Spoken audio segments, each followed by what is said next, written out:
जय हिंद दोस्तों, स्वागत है आपका केमिस्ट्री के एक बेहतरीन टॉपिक को लेकर के हम आज हाजिर हैं आपके सामने। आज हम डिस्कस करने वाले हैं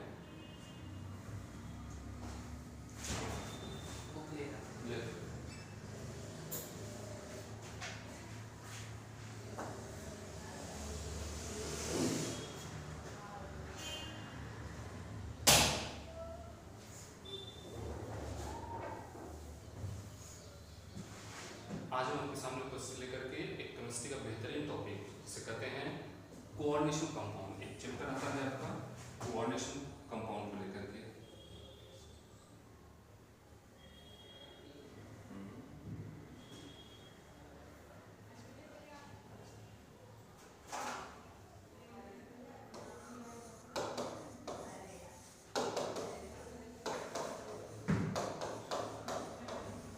कोऑर्डिनेशन कंपाउंड ये चैप्टर का नाम है आपका। ये क्लास 12th का चैप्टर है, क्लास 12th का चैप्टर है। ये काफी इंपॉर्टेंट चैप्टर बन जाता है। क्यों?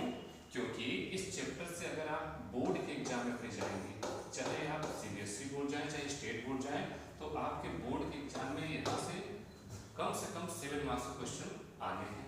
ओके, अगर आप नीट में जाएंगे, अगर आप नीट को देखते हैं तो नीट में इससे 2 क्वेश्चन आते हैं। अगर आप जेईई मेन में जाते हैं तो जेईई मेन में कम से कम 1 क्वेश्चन जैसे आते ही आते हैं। तो इसलिए यह चैप्टर आपका इतना इंपॉर्टेंट बन जाता है। ओके, तो आइए देखते हैं कि इस चैप्टर में है क्या चीज, ऐसे इतना क्या है जो कि इसे इस चैप्टर की खासियत जो कि इसे इतना इंपॉर्टेंट बनाता है। ओके,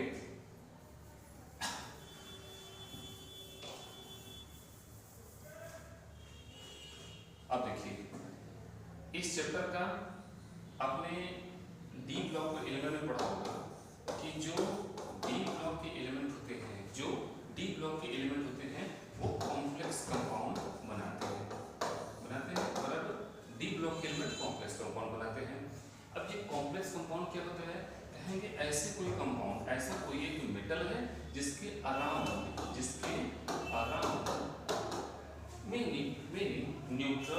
न्यूट्रल एटम आयन या फिर नेगेटिव आयन, न्यूट्रल एटम या नेगेटिव आयन किसी एक मेटल के अराउंड अगर घिरे हुए हों तो उसे हम बोलते हैं कि इस प्रकार का जो कंपाउंड बना उसे हम हैं कॉम्प्लेक्स।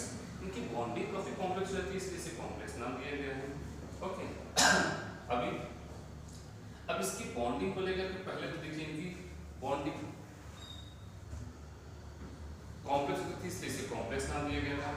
बाद में इनकी बॉन्डिंग को लेकर के जब चर्चा की गई, डिस्कशन किया गया, रिसर्च किया गया, इसमें ये पाया गया कि इनकी बॉन्डिंग इतना भी कॉम्प्लेक्स नहीं होती है। मतलब कि इनमें जो मेटल के पास पाए जाने वाले जो ऑर्बिटल होते हैं, हाइब्रिडाइज ऑर्बिटल, मेटल के पास पाए जाने जो ऑर्बिटल होते हैं, इन ऑर्बिटल में ये जो हमारे नेगेटिव आयन है या न्यूट्रल एटम, नेगेटिव आयन या न्यूट्रल एटम है, इसमें के जो 2 इलेक्ट्रॉन होंगे, 2 इलेक्ट्रॉन दोनों पॉजिटिव स्पिन के, तो 2 इलेक्ट्रॉन होंगे, दोनों के दोनों इलेक्ट्रॉन इन्हीं के द्वारा दिए जाएंगे। इसलिए इसे बाद में नाम दिया गया कि कोऑर्डिनेशन कंपाउंड। नाम दिया गया क्या?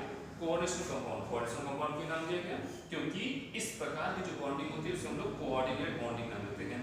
हमने बॉन्डिंग 3 प्रकार की पढ़ा है। एक पढ़ा है आयनिक बॉन्डिंग, एक पढ़ा है हमने कोवैलेंट बॉन्डिंग, और भी कई प्रकार की बॉन्डिंग पढ़ा है। बट आयनिक बॉन्डिंग जिसमें कि इलेक्ट्रॉन का शेयर कर, इलेक्ट्रॉन सीधे डोनेट कर दिया जाए या किसी से ले लिया जाए। कोवैलेंट बॉन्डिंग इसमें इलेक्ट्रॉन की शेयर नहीं की जाए, और कोऑर्डिनेशन बॉन्डिंग इसमें कि इलेक्ट्रॉन शेयर तो किया जाएगा बट किसी एक ही के द्वारा शेयर किया जाएगा इलेक्ट्रॉन। ओके, तो इस प्रकार की बॉन्डिंग होने की वजह से बाद में आईयूपीएसी के द्वारा रिकमेंडेशन किया गया कि अब इनका नाम कॉम्प्लेक्स के बजाय हम लोग कोऑर्डिनेशन कंपाउंड कहेंगे। ठीक, अब कहेंगे इसका कुछ एग्जांपल बताइए। तो चलिए इसके कुछ एग्जांपल हम लोग देख लेते हैं।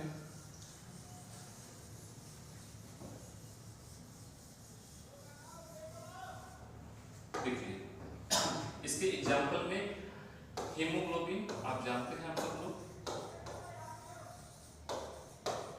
हीमोग्लोबिन हमारे ब्लड का कलर जो रेड करता है वह हीमोग्लोबिन। हीमोग्लोबिन किसकी वजह से होता है? कहते हैं इसमें एक आयरन होता है, एक आयरन मेटल होता है जो कि एक कॉम्प्लेक्स कंपाउंड बनाता है, जैसे कि हम लोग हीमोग्लोबिन नाम देते हैं।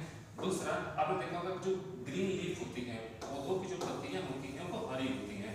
किस वजह से हरी होती हैं? क्लोरोफिल की वजह से हरी होती है पौधों की पत्तियां। इसमें क्या होता है? इसमें मैग्नीशियम होता है। मैग्नीशियम ये पौधों की मैग्नीशियम होता है, मैग्नीशियम एक कोऑर्डिनेट बॉन्ड बनाता है। कोऑर्डिनेट बॉन्ड बनाने से कोऑर्डिनेशन कंपाउंड बनाएगा, जिसकी वजह से क्लोरोफिल बनता है। तीसरा एक आता है विटामिन B12। विटामिन B12 में क्या होता है? कहते हैं इसमें कोबाल्ट होता है। इसमें कोबाल्ट होता है जो कि एक कोऑर्डिनेशन कंपाउंड बनाता है। ये तीन आपके ये एग्जांपल आपके एनसीईआरटी में दिए हुए हैं। ओके, अब इसके बाद बात आगे बढ़ती है कि ये कोऑर्डिनेशन कंपाउंड तो हो गए, कुछ एग्जांपल हमने देख लिया।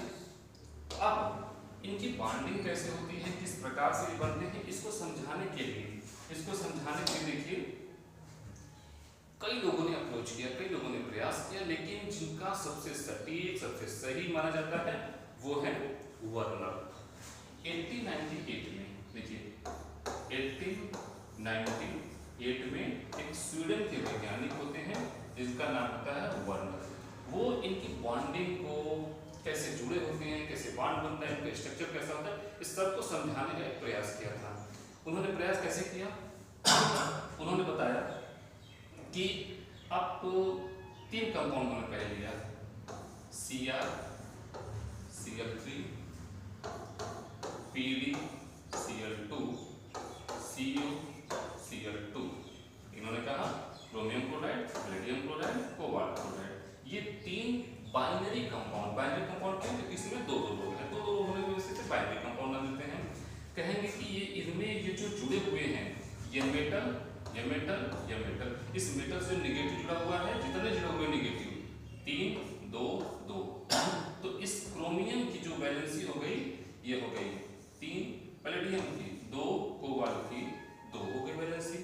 अब इन्होंने कहा नहीं, इससे डायरेक्ट मेटल से जो डायरेक्ट नेगेटिव आयन जुड़े हुए हैं तो इसे वैलेंसी न करके प्राइमरी वैलेंसी कहा जाएगा। मेटल से जो डायरेक्टली नेगेटिव आयन जुड़े हुए हैं उन्हें हम लोग प्राइमरी वैलेंसी नाम देंगे। प्राइमरी वैलेंसी नाम देने से मतलब अब इन्होंने देखिए, अब केवल पहले तो वैलेंसी केवल फेमस था, बाद में प्राइमरी सेकेंडरी की जब बात आ गई तो प्राइमरी सेकेंडरी को लेकर के इन्होंने बकायदा पूरा एक सेट तैयार करते, पूरा अपना एक एक्सपेरिमेंट करते। एक्सपेरिमेंट कैसे किया? इन्होंने लिया COCl3, इन्होंने कोबाल्ट लिया, कोबाल्ट क्लोराइड लिया, कोबाल्ट क्लोराइड को लेकर के इन्होंने बकायदा एक्सेस में अमोनिया लिया। जब एक्सेस में अमोनिया लिया तो इन्होंने देखा कि कंपाउंड कई प्रकार के कंपाउंड बने, रंगीन कंपाउंड बने। कहेंगे ये क्या सिस्टम हो गया? कहें कि पहला एक कंपाउंड बन गया येलो कलर का, अच्छा, फिर कहें पर्पल कलर भी इसमें दिखने लगा, कहेंगे ठीक, फिर कहें इसमें ग्रीन कंपाउंड भी दिखने लगा, फिर कहें इसमें वायलेट कंपाउंड भी दिखने लगा। ये रंगीन कंपाउंड बन गया। अब रंगीन कंपाउंड बन गया, बाद में जब इसका स्ट्रक्चर एनालाइज किया गया तो इसका स्ट्रक्चर पाया गया कि COCl3.6NH3, COCl3.5NH3, COCl3.4NH3, COCl3.4NH3। इस तरीके से ये कंपाउंड तैयार हो गया। अच्छा भैया, अब कहें कि अब क्या करें? कहेंगे करना ये है आपको कि आप लेकर आइए सिल्वर नाइट्रेट लेकर आइए,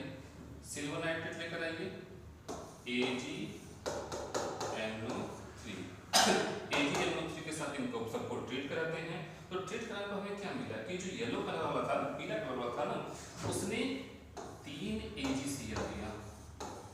येलो कलर वाले ने 3 AgCl दिया, पर्पल कलर वाले ने 2 AgCl दिया, ग्रीन वाले ने 1 AgCl दिया और वायलेट वाले ने भी 1 AgCl दिया। ओके, ये दे दिए। अब बड़ी दुविधा की स्थिति हुई कि हमने तो लिया था कोबाल्ट क्लोराइड, अमोनिया को मिक्स किया था, ये कई प्रकार के कैसे बन गए, क्या सिस्टम हुआ है। सिल्वर नाइट्रेट से ट्रीट कराने पर हमें 3 AgCl, 2 AgCl, 1 AgCl मिल रहा है।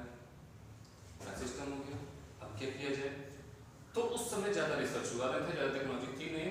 इस बेसिस पर, बस इसी अपने एक्सपेरिमेंट के बेसिस पर उन्होंने ये बताने का प्रयास किया कि देखिए जो प्रेसिपिटेशन हुआ है, ये जो ACl का प्रेसिपिटेशन हुआ है, इसका मतलब Ag plus Cl minus plus minus plus minus plus minus है। मतलब कि इसमें ये जो हमारा ये जो कंपाउंड ये सभी नजर आ रहे हैं, इसमें इतने इतने जितने इतने प्रेसिपिटेट बने हुए हैं ना, उतने उतने क्लोरीन फ्री अवस्था में है, मतलब बाहर आयनिक फॉर्म में है। मतलब यहाँ पर 3 क्लोरीन आयनिक फॉर्म में है, यहाँ पर केवल 2 है, यहाँ पर केवल 1 है, 1 है। ठीक, ये व्यवस्था है। अब इस व्यवस्था को लेकर के फिर अब आगे थोड़ी बात बढ़ी, तो उन्होंने बताया कि देखिए अब रियल में बता रहे हैं हम, वर्ण समझ कि इनका जो फार्मूला होगा वह यह फार्मूला नहीं होगा। तो क्या फार्मूला होगा कहेंगे, बताते हैं।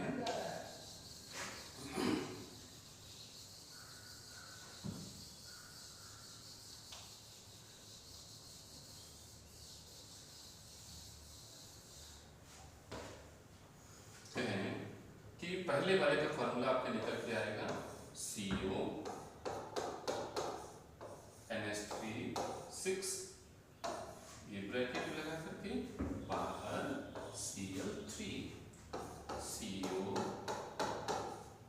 NH3 5 Cl बाहर Cl2, CO NH3 4 Cl2 Cl।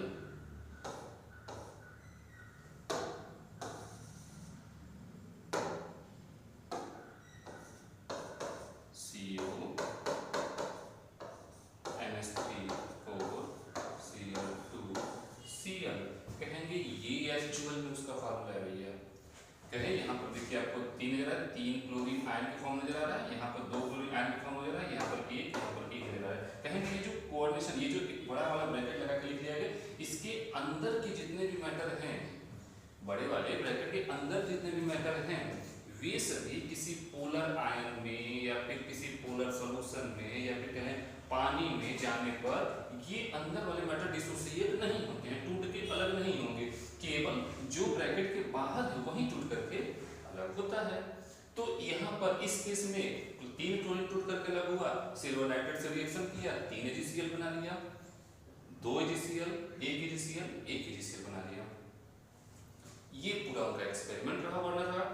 अब इस अपने एक्सपेरिमेंट के बेसिस पर वरना साहब अपने कुछ 3-4 पोस्टुलेट देते हैं। इनके जो 4 पोस्टुलेट आते हैं, 4 कथन इनके स्टेटमेंट का है वो आते हैं।